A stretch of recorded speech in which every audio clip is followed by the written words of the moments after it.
प्रभु यीशु मसीह के मधुर और मीठे नाम से आप सभी को जय मसीह की। आज परमेश्वर के वचन में आप सभी का स्वागत है। परमेश्वर पिता आज अपने वचनों के द्वारा आप सभी को बहुत आयत से आशीष को दे। पिता परमेश्वर आज अपने वचनों के द्वारा आपसे बोले और बातचीत करे। यूहन्ना 18 अध्याय उसके 38 में पिलातुस ने यीशु से कहा, सत्य क्या है? आज ये संसार सत्य की खोज में है मेरे प्रियो, लेकिन वो सत्य को जान नहीं पाते। क्यों? कुछ तो कारण है। और यहाँ यीशु मसीह बड़ी स्पष्टता से इस बात को कहते हैं। जब हम इसके 37 से जब हम लोग देखेंगे तो लिखा, पिलातुस ने उससे कहा, क्या तू राजा है? यीशु ने उत्तर दिया, तू कहता है मैं राजा हूँ। मैं इसलिए जन्म लिया और इसलिए संसार में आया। वो कह रहे, मैं इसलिए जन्मा, इसलिए संसार में आया कि सत्य की गवाही दूं। जो कोई सत्य का है वह मेरा शब्द सुनता है। यानी इस संसार में हर एक लोग सत्य के नहीं हैं। कुछ ऐसे भी हैं जिसमें सत्य नहीं है। और वो कौन है? जिसके बारे में परमेश्वर का वचन हमें बताता है, शैतान है, जो सत्य में स्थिर ना रहा क्योंकि उसमें सत्य नहीं था। आज जितने लोग मेरे प्रियो अधार्मिकता के जीवन में, पाप और बुराई में, अशुद्धताओं में और कुटिलताओं में जीवन को जी रहे हैं, वो ज्योति के पास आते हैं, उनको अच्छा लगता है थोड़ा समय, लेकिन फिर वो उस ज्योति में ठहर नहीं सकते क्योंकि उनके काम बुरे हैं। उसमें सत्य नहीं है मेरे प्रिय। जो परमेश्वर का है वही परमेश्वर की बातों को सुनेगा, वही परमेश्वर की बातों को समझेगा। और यीशु मसीह इस बात को बताते हैं कि मैं सत्य की गवाही को देता हूँ। और यहाँ लिखा है कि मैं इसलिए आया कि सत्य की गवाही को दूं। जो कोई सत्य का है, जो कोई परमेश्वर का है, वह मेरा शब्द सुनता है। हर एक कोई उसका शब्द नहीं सुनता है। पिलातुस ने कहा, सत्य क्या है? वो उससे पूछ रहा था, क्या तू यहूदियों का राजा है? यीशु ने कहा, तू अपनी ओर से पूछ रहा है या लोगों ने तुझसे पूछने के लिए कहा है?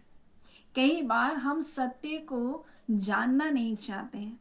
बस हम लोगों के सुने सुनाए, बस हम ऐसे ही ऊपर ऊपर, हम जैसे पिलातुस के जैसा, ये इसको कोई इंटरेस्ट नहीं था सत्य को जानने के लिए।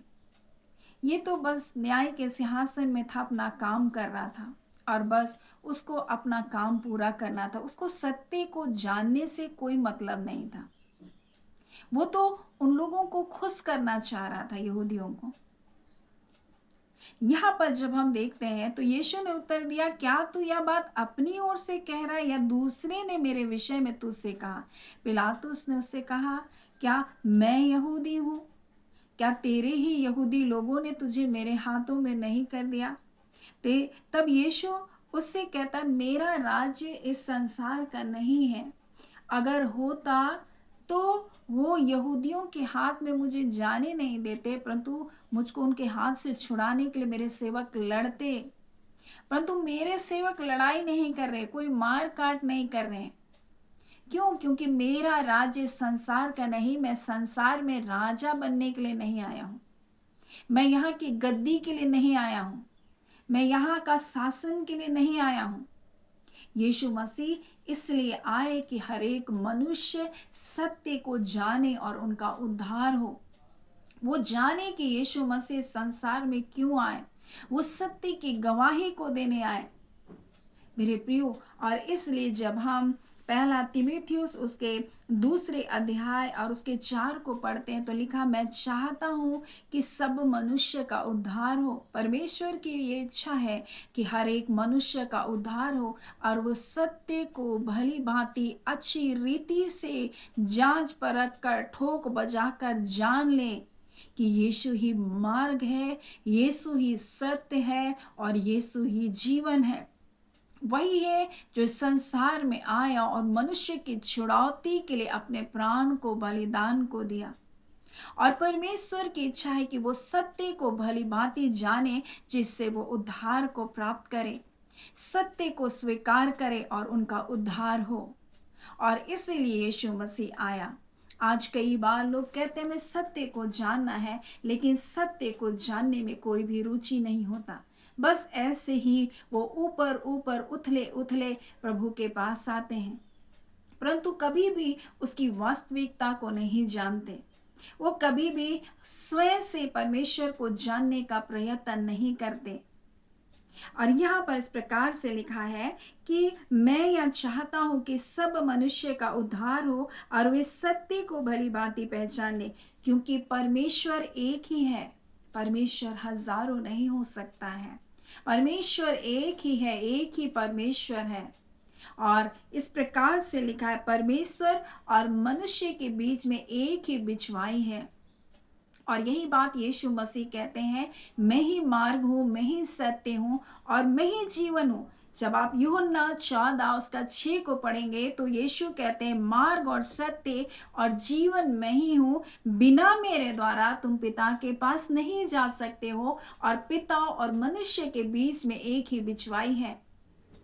और यहाँ इस प्रकार से लिखा, अर्थात मसीह यीशु जो मनुष्य है, जो मनुष्य बना हमारी छुड़ौती के लिए स्वयं, जो परमेश्वर है वो हमारे लिए मनुष्य बना, क्योंकि हमसे प्रीति रखता है, हमको बचाना चाहता है ताकि हम नाश ना हो जाएं। मेरे प्रिय, हमारे जीवन को बचाने के लिए वो स्वयं मनुष्य बना और हमारी छुड़ौती के लिए लिखा है, अपने आप को सबके छुटकारे के दाम के लिए दे दिया। जितने उसके ऊपर विश्वास करेंगे, सबके लिए, चाहे वो आप कोई भी क्यों ना हो। जब आप उसके ऊपर विश्वास करेंगे, वो आपके लिए भी छुटकारा बन जाएगा। वो आपके लिए जीवन के तमाम क्षेत्रों के लिए छुटकारा बनेगा। आपके शरीर, प्राण, आत्मा, तीनों का उसने छुटकारा किया। उसने पूरा पूरा छुटकारा किया, आधा अधूरा छुटकारा नहीं। वो संपूर्ण बलिदान बनकर हमारे लिए आया मेरे प्रियो, और वो अपने आप को हम सब के छुटकारे के दाम में दे दिया। और इस प्रकार से लिखा है कि मनुष्य और परमेश्वर के बीच में कोई दूसरा बिछवाई नहीं है। एक ही बिछवाई, एक ही परमेश्वर है और एक ही बिछवाई है। और इसलिए यीशु मसीह कहते हैं, मेरे बिना कोई पिता के पास नहीं पहुंच सकता है, स्वर्गीय पिता परमेश्वर के पास नहीं पहुंच सकता है। और जो कोई यीशु मसीह के ऊपर विश्वास करेगा वो नाश नहीं होगा, परंतु अनंत जीवन को पाएगा। और वही है जिस पर विश्वास करने के द्वारा हमारे पापों की क्षमा होती है, क्योंकि पापी, अधर्मी परमेश्वर के पास नहीं जा सकते हैं, क्योंकि परमेश्वर पवित्र है।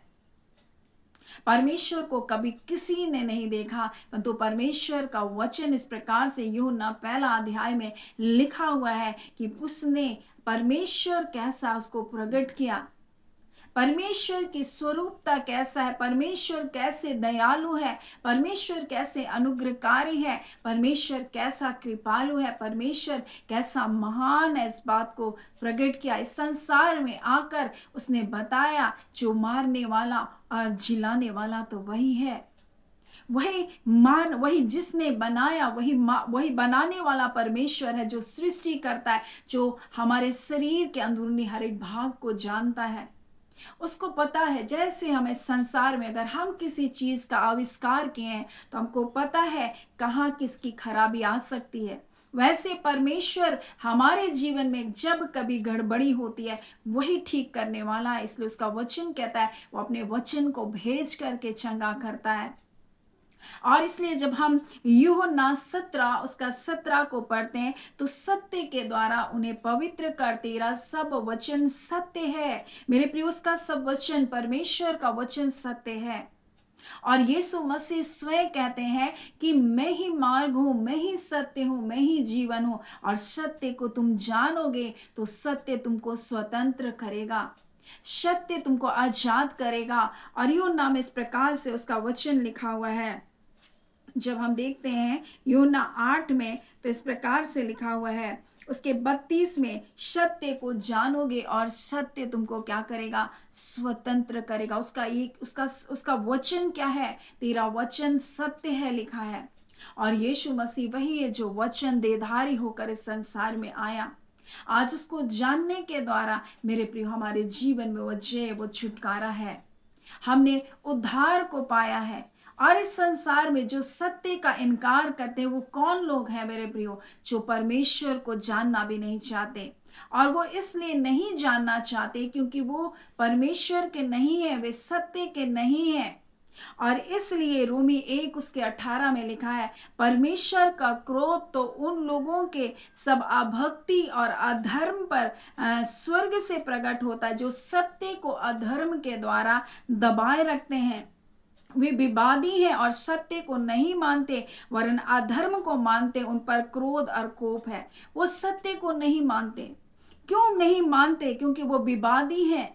वो अधर्म के काम करने से प्रसन्न होते, उनको पाप पसंद है मेरे प्रियो। और इब्रानी 2 उसके 12 में लिखा है, जितने लोग सत्य की प्रतीति नहीं करते वरन अधर्म से प्रसन्न होते हैं, सब क्या करेंगे? दंड पाएंगे एक दिन। परमेश्वर का क्रोध उनके ऊपर पड़ेगा, परमेश्वर का कोप उनके जीवन में भड़केगा। और दंड का कारण क्या है? दंड का कारण ये है कि सत्य संसार में आया परंतु उन्होंने सत्य को अस्वीकार किया मेरे प्रियो, क्योंकि उन्होंने सुसमाचार के ऊपर विश्वास नहीं किया।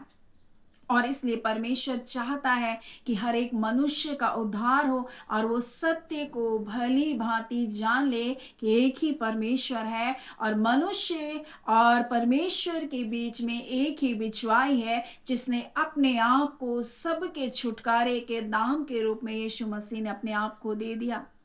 आज उस पर विश्वास करने के द्वारा हम पिता के पास हमारी पहुंच होती है।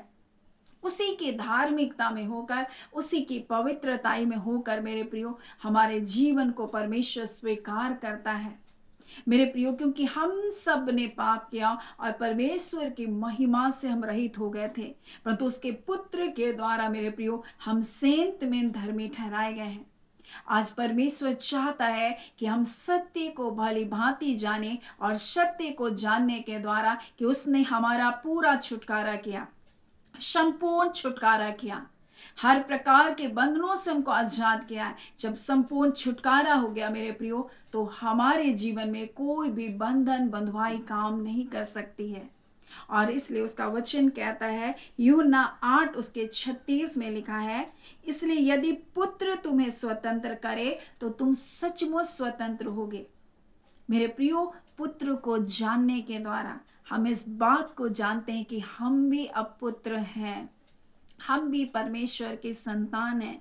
क्योंकि दास सदा घर में नहीं रहता है, दास घर का मालिक नहीं है परंतु पुत्र है, और हम मसीह यीशु के संग हम संगी वारिस हैं। और इसलिए उसका वचन कहता है, यदि पुत्र तुम्हें स्वतंत्र करे तो तुम सचमुच स्वतंत्र हो जाओगे। यहाँ लिखा है, यीशु ने उत्तर दिया, मैं तुमसे सच सच कहता हूँ, जो कोई पाप करता है वो पाप का दास है, और दास सदा घर में नहीं रहता है। और हम यीशु मसीह के द्वारा हम धर्मी ठहराए गए हैं मेरे प्रियो, और आज उसको स्वीकार करने के द्वारा यूहन्ना 1 अध्याय के अनुसार हम परमेश्वर के संतान हैं। लिखा, जितनों ने उसे ग्रहण किया परमेश्वर ने, जितनों ने यीशु को स्वीकार किया परमेश्वर ने उसको अपना संतान होने का अधिकार को दे दिया। और संतान है मेरे प्रियो तो हम मसीह के साथ संगी वारिस भी हैं, और इस प्रकार से हम स्वतंत्रता का जीवन को जीते रहेंगे, नहीं तो हम हमेशा गुलामी और दासवता में रोते रहेंगे। मेरे प्रियो, हम पुत्र हैं, हम परमेश्वर के संतान हैं और हम परमेश्वर के घर में हैं, परमेश्वर के राज्य में हमारा जीवन है। और इसलिए यहाँ पर परमेश्वर का वचन हमें बताता है कि हम सत्य को भली भांति जाने, ये नहीं कि पिलातुस के जैसा बस हम ऊपर ऊपर और जानने के लिए प्रभु के पास आए कि क्या वो वाकई में राजा है। हाँ, वो राजाओं का राजा है। यीशु मसीह यही तो उनको बता रहता है। यीशु मसीह कह रहा है, क्या तू अपनी ओर से पूछ रहा है या लोगों ने तुझे पूछने के लिए कहा? यीशु ने कहा, पिलातुस ने कहा तो क्या तू राजा? यीशु ने कहा, तू कहता है मैं राजा हूँ, और वो कह रहा है मैं राजा ही हूँ, लेकिन मैं यहाँ राजा बनने के लिए नहीं आया, परंतु वो तीनों लोग का राजा है। इसलिए जब हम फिलिप्पी में पढ़ते हैं तो लिखा है, हर एक घुटना यीशु के सामने टिकेगा, हर एक जीभ अंगीकार करेगी कि यीशु ही प्रभु है। हर एक घुटना स्वर्ग में या पृथ्वी में और पृथ्वी के नीचे तीनों लोग उसके नाम से घुटने को टेकेंगे, क्योंकि किसी दूसरे के द्वारा उद्धार नहीं है, केवल यीशु मसीह के द्वारा उद्धार है। और वो कहता है, मैं ही मार्ग हूँ, मैं ही सत्य हूँ और मैं ही जीवन हूँ, मेरे बिना कोई पिता के पास नहीं जा सकता। सो आप जाने कि परमेश्वर तो एक ही है और उसके बीच में एक ही बिचवाई है जो हमें पिता से मेल कराने के लिए आया, जो हमारी छुड़ौती के लिए पाप और श्राप के बंधनों से हमें संसार के अधार्मिकता से छुड़ाने के लिए उसने अपने आप को बलिदान किया, क्योंकि बिना लहू बहाए पापों की क्षमा नहीं। और उसने हमारे छुटकारे के लिए अपना पवित्र निर्दोष निष्कलंक लहू को बहाया, क्योंकि उसका वचन कहता उसमें कोई भी पाप नहीं। मेरे प्रियो, वो पाप से अज्ञात था और हमारे लिए वो पाप बन गया, हमारे पापों का बोझ उसने उठाया। सो आज हम इस सत्य को भली भांति जाने, ताकि हम उद्धार के जीवन में, हम छुटकारे के जीवन में, हम जय के जीवन में, हम आनंद के जीवन में हम जीवन को व्यतीत करें।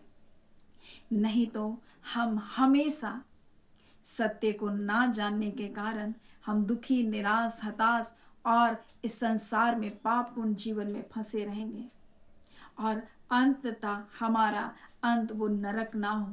और इसी नरक की अग्नि से बचाने के लिए, उस अनंत मृत्यु से बचाने के लिए यीशु मसीह ने हमारे लिए संसार में आना चुना।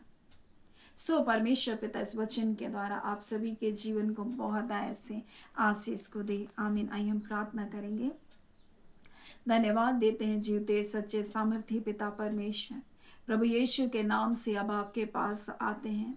आज के सुंदर समय के लिए प्रभु आपका धन्यवाद देते हैं, आपकी दया के लिए, आपके अनुग्रह के लिए, आपके प्रेम के लिए, आपकी कृपा दृष्टि के लिए खुदान परमेश्वर हम आपका धन्यवाद देते हैं।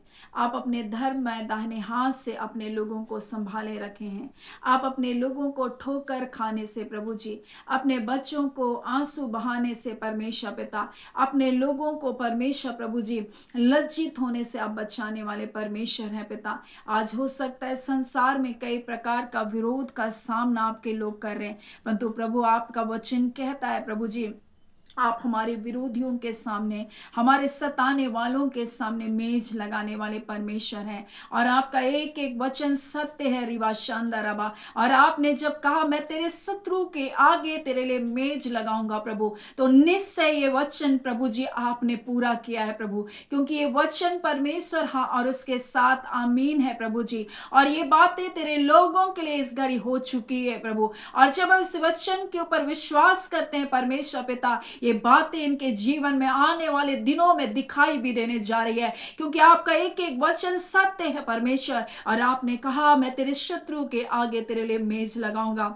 खुदावन परमेश्वर, आपके लोगों को परमेश्वर प्रभु कहीं लज्जित होना नहीं पड़ेगा। आपने कहा मैं तुम्हारी नाम धराई के बदले दोनों भाग को देने वाला परमेश्वर हूँ। हाँ मेरे पिता, नाम धराई को दूर करने वाले परमेश्वर आप हैं। आप अपने बच्चों पर करुणा और दया का मुकुट को बांध रखें परमेश्वर पिता। अपनी भलाइयों से अपने लोगों को आपने तृप्त कर दिया है प्रभु। स्वर्ग में, उस स्वर्गीय स्थानों में सब प्रकार की आशीषों को दे दिया है प्रभु जी। आप देंगे ऐसा नहीं, परंतु दे चुके हैं प्रभु जी। और वो बातें प्रभु जब इन प्रतिज्ञाओं के ऊपर विश्वास करते हैं, इन वचनों को जो सत्य विश्वास करते हैं, वो आने वाले दिनों में अपने जीवन में देखने जा रहे प्रभु जी।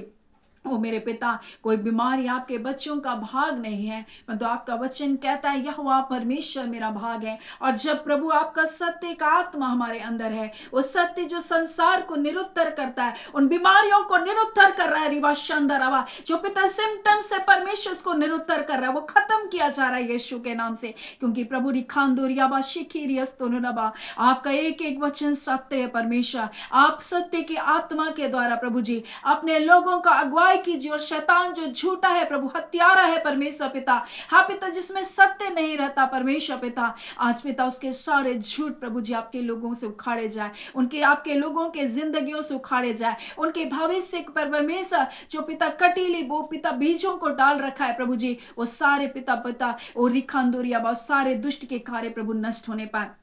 इसी घड़ी प्रभु जी, हाँ मेरे पिता, आपके लोग परमेश्वर एक जय की आत्मा से भरे जाएं, उस सत्य की आत्मा के द्वारा भरे जाएं पिता, और खुदान परमेश्वर एक विजयी जीवन को जिए, हर्षित और आनंदित जीवन को जिए। हम आपके लोगों को ब्लेस करते हैं आज के दिन के लिए। हाँ पिता, और आज का दिन प्रभु वो आपकी सर्वोत्तम भलाइयों से तृप्त होते चले जाएं, आपकी महिमा में उपस्थिति उनके साथ बनी रहे, आपका शांति उनके जीवन पर है पिता, आपका कल्याण, आपकी कुशलता आपके बच्चों के ऊपर बनी है प्रभु, आपकी सुरक्षा का बाड़ा आपके लोगों के ऊपर बना है प्रभु। हम आपका धन्यवाद देते हैं। धन्यवाद पिता, आपने इन प्रार्थनाओं का उत्तर को दे दिया है प्रभु जी। आने वाले दिनों में हम इनकी गवाहियों को हम सुनने जा रहे हैं प्रभु जी। आपने उनके तमाम विपरीत हालातों के ऊपर जय दे दिया, बीमारियों के ऊपर जय दे दिया। हाँ पिता परमेश्वर, विपरीत परिस्थितियों के ऊपर जय दे दिया है। और पिता, हम आपका धन्यवाद करते हैं इन बातों के लिए, आप ही को सारी आदर महिमा देते हैं, और धन्यवाद के साथ प्रार्थना में यीशु के नाम से मांगती हूँ। दया सुने, अनुग्रह से ग्रहण कर लीजिएगा। आमीन। परमेश्वर पिता आप सभी को बहुत ऐसे आशीष को दे। आमीन।